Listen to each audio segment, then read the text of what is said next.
రాములను స్మరిస్తే ఎక్కడున్నారంటే ఆంజనేయ స్వామిని అడిగారు, ఏమయ్యా నువ్వు ఇంత రామోపాసన చేస్తున్నావు, ఎక్కడున్నాడు నీ రాముడు అంటే ఒక్కసారి గుండెలు చీల్చి చూపించాట. నా హృదయంలో రామచంద్ర స్వామి కొలువై ఉన్నాడు అని చూపించాడు ఆంజనేయ స్వామి.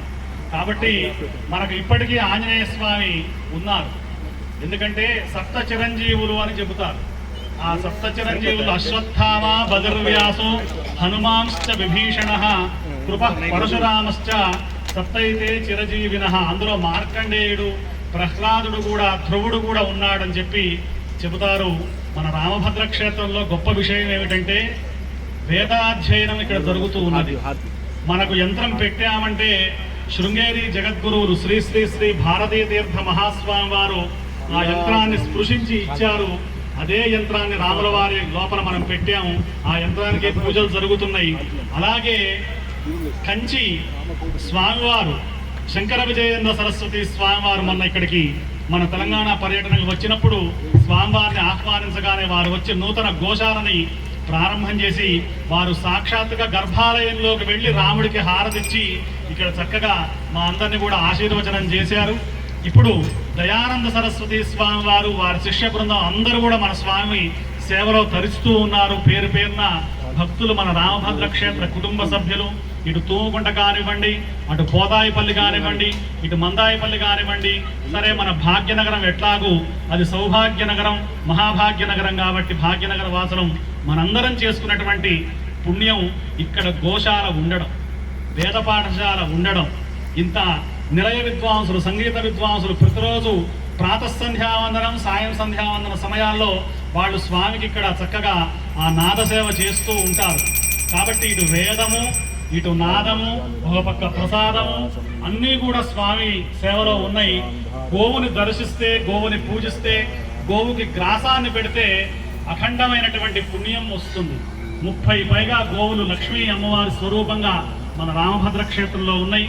మీ అందరికీ మన స్వామి చెప్పినట్టు, సంతోష స్వామి చెప్పినట్టు నెలకొకసారైనా వచ్చే ప్రయత్నం చేయండి.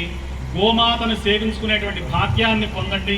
చక్కగా ఇప్పుడు కళ్యాణంలో ఆ అమ్మవారు లక్ష్మీ స్వరూపిణి కాబట్టి అఖిలాండ కోటి బ్రహ్మాండ నాయక అయినటువంటి జగన్మాత, భూజాత అయినటువంటి అమ్మవారిని శ్రీ సూక్తంతో ఆమె బంగారు వర్ణంలో మెరిసిపోయేటువంటి తల్లి కాబట్టి చక్కగా ఆ మాంగళ్య పూజ జరుగుతున్నది. అది కాగానే 10 నిమిషాల్లో తలంబరాలతో కార్యక్రమం ముగుస్తుంది. ఆ ఒక్కసారి ఇక్కడ వేద విద్వన్మూర్తులు, వేద భవనం నుండి వచ్చినటువంటి వేదం గురువు గారు ఉన్నారు, హరిహర ఘనపాటి గారు, అలాగే శరత్చంద్ర ఘనపాటి గారు ఉన్నారు. చక్కగా వాళ్ళు ఇక్కడ వచ్చి మాకు ఎప్పుడంటే అప్పుడు ఇక్కడ ఉన్నటువంటి పిల్లలకి, మీరు మా సుధన్వని కానీ సుధాంశను కానీ చూస్తే వాళ్ళు కూడా చతుస్సాగర పర్యంతం అని చెప్పి గోత్ర ప్రవరం చెబుతున్నారు. ఎందుకు చెబుతున్నారండి అంటే చిన్న పిల్లలు ఎందుకు చెబుతున్నారు అంటే ఇక్కడ ప్రతి నెల పునర్వసు నాడు రామ కళ్యాణం జరుగుతుంది. మనం కాశీ నుండి తెచ్చినటువంటి స్ఫటిక శివలింగానికి ప్రతి ఆర్ద్రా నక్షత్రం నాడు ఇక్కడ చక్కని అభిషేక కార్యక్రమం జరుగుతుంది. కాశీ నుంచి గురూజీ వచ్చారు. ఆయన అనేకమైనటువంటి బిజీలో ఉన్నారు, అనేక చోట్ల తిరుగుతున్నారు. పెద్ద పెద్ద ఆఫీసర్స్, పెద్ద పెద్ద అధినేతలు వారికి మొక్కేటువంటి గొప్ప ఇది ఉంది వారికి, మన తెలుగునాట. కానీ రామభద్ర క్షేత్రంలో కళ్యాణానికి గురూజీ మీరు ఇక్కడ రావాలి అని చెప్పి ఆహ్వానించగానే వారు ఈ తలంబరాల తర్వాత వారి చక్కని ఆ ఆశీర్వచనాన్ని హిందీలో మనందరికీ కూడా అందజేస్తారు. ఒకసారి అమ్మవారిని శ్రీ సూక్తంతో సంకీర్తన చేసి అమ్మవారి వేదమంత్రాలను పఠించి ఆ తర్వాత మంగళసూత్ర ధారణ, అది కాగానే పిడికిట తలంబరాల పెళ్లి కూతురు అని చెప్పి చక్కగా తలంబరాల మహోత్సవ కార్యక్రమాన్ని నిర్వహించుకుంటూ ఉన్నాం. ఎందుకంటే ఆ సీతా అమ్మవారు ఇక్కడ ప్రసన్నురాలై ఉండాలి ఈ కళ్యాణ వేదిక యందు, రామభద్ర క్షేత్రమునందు అని చెప్పి అమ్మవారిని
ముఖ్యమైనటువంటి కీలకమైనటువంటి ఘట్టం మంగళసూత్ర ధారణ. అదిగో ఆ మంగళసూత్రాన్ని మీ అందరికీ దర్శింపజేస్తూ ఉన్నారు. ఒక్కసారి నమస్కారం చేసుకోండి. మామూలుగా మానవుల కళ్యాణంలో మమ జీవన హేతున అని చెబుతారు. మాంగళ్య తంతునానేనా మమ జీవన హేతున కంఠే బద్ధాన్ని సుభగే అని చెబుతారు. ఇక్కడ లోకరక్షణ హేతున, లోకాన్ని రక్షించేటువంటి హేతువు చేత రామచంద్ర స్వామి సీతామ్మవారికి ఆ మంగళసూత్రాన్ని ధరింపజేస్తున్నారు. ఇందులో ఇంకొక సంప్రదాయం ఉంది. భద్రాచలంలో రాముల వారికి ఆ సీతామ్మవారికి 3 మంగళసూత్రాలు ఉంటాయి. రామదాసు గారి కాలంలో జనక మహారాజు తరపు నుంచి ఒక మంగళసూత్రం, దశరథ మహారాజు గారి తరపు నుంచి ఒక మంగళసూత్రం ఉంటే, భద్రాచలంలో రామదాసు గారు మనలాంటి భక్తులందరి పక్షాన ఇంకొక మంగళసూత్రం చేయించారు. 3 ఉంటాయి అక్కడ, మిగతా చోట్ల 2 మాత్రమే ఉంటాయి. పుట్టింటిది మెట్టింటిది మనం బంగారం అందులో కలుస్తుంది. అటువంటి మంగళసూత్రాన్ని మీరందరూ ఒకసారి చూపిస్తారు. ఒక చిన్న మంత్రం మీ అందరి చేత కూడా చెప్పిస్తాను. ఎందుకంటే ఉత్సాహంగా మీరు చెప్పారు కాబట్టి అందరూ కూడా గట్టిగా ఎవరికైతే మంగళం కావాలో, కళ్యాణం కావాలో, శుభం కావాలో, ఐశ్వర్యం కావాలో నమస్కారం పట్టుకొని చెప్పండి. సర్వమంగళ మాంగళ్యే. వినబడట్లేదు, అమ్మవారికి వినబడట్లేదు మీరు చెప్పేది. సర్వమంగళ మాంగళ్యే శివే సర్వార్థ సాధికే శరణ్యే త్రయంబికే దేవీ నారాయణి నమోస్తుతే. మీ మనసులో ఒక మంచి కోరిక కోరుకోండి. ఆ మంగళసూత్రాలను చూసి స్వామివారు అమ్మవారి యొక్క కంఠసీమలో అలంకరింపజేసేటువంటి మంగళసూత్రం ఒక్కటే కోరుకోవాలి. ఆ కోరిక ధర్మబద్ధమైనటువంటి కోరిక ఉండాలి. అయ్యా తేజస్వామి వారి మంగళసూత్రాన్ని శ్రీరామచంద్ర స్వామికి ముట్టించి వారి కరకమలాల చేత ఆ మంగళసూత్ర ధారణ జరగబోతూ ఉన్నది.